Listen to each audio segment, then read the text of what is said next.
বন্ধুরা, অবশেষে এলো খুশির খবর। পরের আইপিএল থেকে আর দেখা যাবে না এই বোলারকে, কারণ এই বোলার একাই প্রতি ম্যাচে 40-50 রান খেয়ে কেকেআরকে প্রত্যেক বছর ম্যাচ হারাচ্ছিল। বন্ধুরা, কেকেআর ফ্যানদের জন্য আজকে রয়েছে একটা বড় আপডেট। আসলে কেকেআর যখন ভরসা করে বৈভব অরোরার হাতে বল তুলে দিত, তখনই প্রতিপক্ষ ব্যাটসম্যান তাকে অ্যাটাক করা শুরু করত। বিশেষ করে পাওয়ার প্লে এবং ডেট ওভারে তার ইকোনমি নিয়ে বহু ম্যাচে সমালোচনা হয়েছিল, আর সেই কারণেই তাকে এবার টিম থেকে বাদ দিয়ে দিল কেকেআর। আগের সিজনে সে পেয়েছিল 11টা উইকেট। শুনতে মোটামুটি ভালো লাগলেও এই 11টা উইকেটের জন্য তাকে 11র ইকোনমিতে প্রত্যেক ওভারে রান দিতে হয়েছে। কিন্তু এখানেই শেষ নয়, কেকেআর ইতিমধ্যেই তার বিকল্প প্ল্যানিংও তৈরি করতে শুরু করে দিয়েছে। আর সেই তালিকার একেবারে উপরের দিকে রয়েছে ইংল্যান্ডের ভয়ঙ্কর পেসার মার্ক উড। হ্যাঁ বন্ধুরা, সেই মার্ক উড, যার নাম শুনলেই বিশ্বের সেরা ব্যাটসম্যানরাও সতর্ক হয়ে যায়। মার্ক উড শুধু একজন ফাস্ট বোলার নয়, তিনি একজন প্রপার ম্যাচ উইনার। আর তার সবচেয়ে বড় অস্ত্র হলো তার পেস। নিয়মিত 150 থেকে 152 কিলোমিটার গতিতে তিনি বল করতে পারেন। এবং শুধু তাই নয়, ব্যাটসম্যান যখন গতির জন্য প্রস্তুত থাকে ঠিক তখনই 120-র একটা স্লো বল দিয়ে তাকে ফাঁদেও ফেলে দিতে পারেন। আর এই তার পেস অ্যাটাকই তাকে বিশ্বের অন্যতম বিপজ্জনক বোলারে পরিণত করেছে।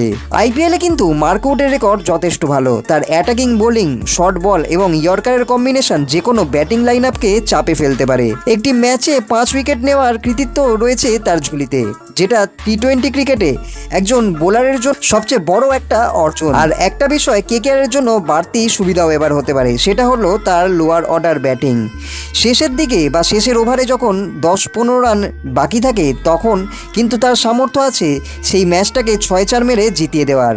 ফলে তিনি এবার শুধু বোলার হিসেবে নয়, অলরাউন্ডার হিসেবেও কেকেআর দলে অবদান রাখতে চলেছে। অনেক ক্রিকেট ভক্ত আবার মার্ক উডের সঙ্গে জোফরা আর্চারের তুলনা করেছেন, কারণ দুজনের কাছেই আছে দুর্দান্ত গতি আর অ্যাটাকিং মেন্টালিটি এবং ব্যাট এবং বলে ম্যাচ ঘুরিয়ে দেওয়ার ক্ষমতা। যদিও আর্চার এবং বুট দুজনে এক টিমের বোলার হলেও তাদের মধ্যে একটা মিলও আছে, দুজনেই একা হাতে ম্যাচের মোড় যখন তখন ঘুরিয়ে দিতে পারেন।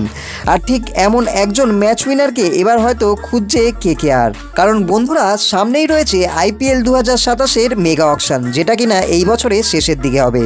আর এই অকশনকে ঘিরে ইতিমধ্যেই প্রস্তুতি করে দিয়েছে সব ফ্র্যাঞ্চাইজিগুলো। আর কেকেআর তো তার আগে থেকেই করছে, কারণ আগের বছর তার পারফরমেন্স তেমন হয়নি। দলের দুর্বল জায়গাগুলো এবার কেকেআর টিম ম্যানেজমেন্ট চিহ্নিত করছে, নতুন প্লেয়ারদের সঙ্গে যোগাযোগ করছে এবং ভবিষ্যতে স্কোয়াড তৈরির কাজ ইতিমধ্যে তো তারা করছেই। যদি সত্যি মার্ক উড কেকেআরের জন্য অকশনে আসেন, তাহলে তাকে নিয়ে একাধিক দল ঝাঁপাবে, সেটা বলাই যায়। কিন্তু আগেভাগেই কেকেআর তাকে দলে কিভাবে আনবে তার জন্য একটা নির্দিষ্ট প্রস্তুতি শুরু করছে।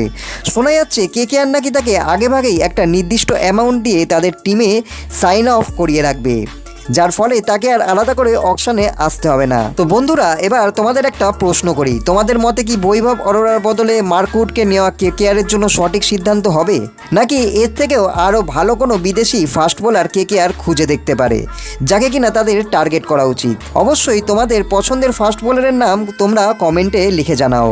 আর ভিডিওটি ভালো লেগে থাকলে লাইক করো এবং বন্ধুদের সাথে শেয়ার করো।